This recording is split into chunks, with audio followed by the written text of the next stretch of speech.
This is actually my second time in Moscow. I was here just a month ago for some other Guinness World Records business.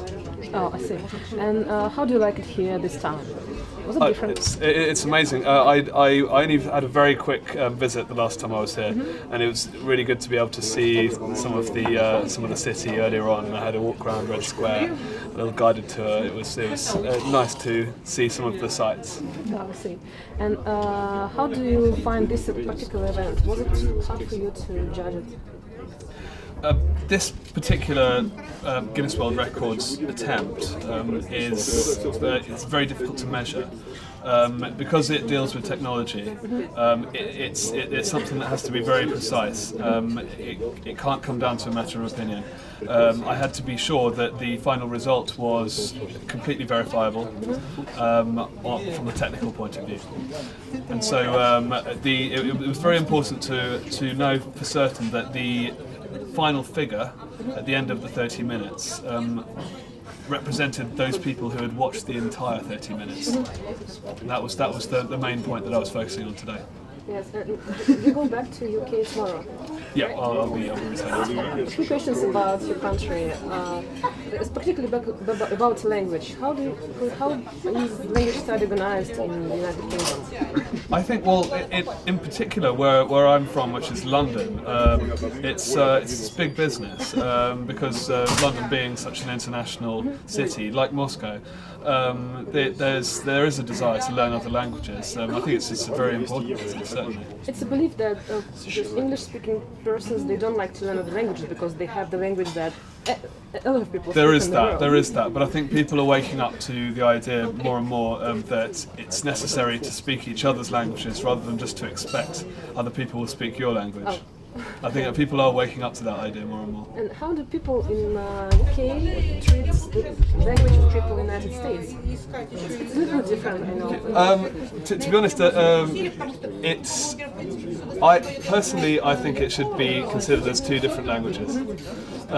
It's a common misconception to say that we speak the same language, and actually that's the source of a lot of miscommunication, a lot of misunderstanding, because we have a lot of different colloquialisms, we have a lot of different just peculiarities to the language, and I think they should be treated as two separate languages. And is there anything funny between the languages that you might have in mind? Oh, I can't think of anything right now on the spur of the moment.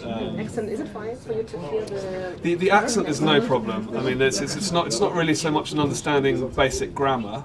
It's more the different colloquialisms, the subtle differences, and you could hear one thing and just get completely the wrong idea just because it's a different way of expressing oneself. Do you find it difficult to understand people that speak English but from other countries? Like, for example, you're in Russian Moscow and you hear quite a lot of people speaking English. Is it hard to understand? Well, given my job as an official adjudicator for Guinness World Records, I'm used to travelling a lot.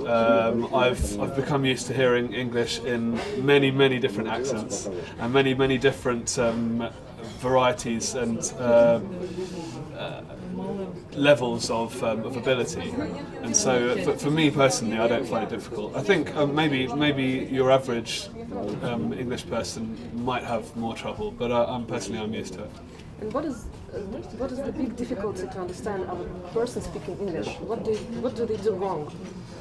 Well, I think in every language there's a different way of structuring sentences, and so quite often when you translate directly from one language to the next, your verbs and nouns and adjectives will be in the wrong order. Yeah.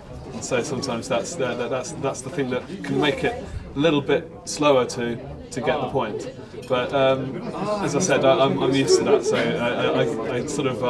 I hear an international English wherever I go. It's also believed that if you speak English wrong, for example, to a native speaker, they will somehow get angry on you, because a lot of people are really frightened to speak, because they think they will make a mistake and it will be something horrible for them.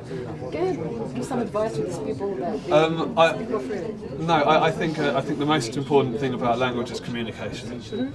And so therefore, as long as you're able to communicate what you need to. That's the most important thing. And quite often confidence is the best key to that. So if you're not sure of how to say something, you can often speak around the point, even if you don't have the precise vocabulary. And I can say personally, I would never judge somebody based on some language errors. I'm just very happy when I come to somewhere like Moscow to have so many people who can speak my language, and so it's I would certainly never judge anyone. Once again, as I said, communication is the most important thing. Do you want to learn another language than English, and maybe you speak some? There are so many languages I'd love to learn. It's just a question of finding the time. I speak a bit of French, there's so many. I've been in so many situations, as you can imagine, with my job at Guinness World Records. I've been in so many situations where I just wished that I could speak just a little bit, because it gives you a much more accurate view of the place where you are. Even if you have people who can speak your language, there are certain things which won't be able to be translated perfectly. So. Do you give any advice to the people that doesn't know any other language than their native, but would want to learn something? Some advice? My personal advice would be to, obviously you can pick up the basics by taking a course. Anyone can do that, but for me what was most important learning French, which is the other language that I speak, was actually going to France and spending some time there. Actually talking to natives. Yeah, exactly. Immersion in the language is one of the most key things, really.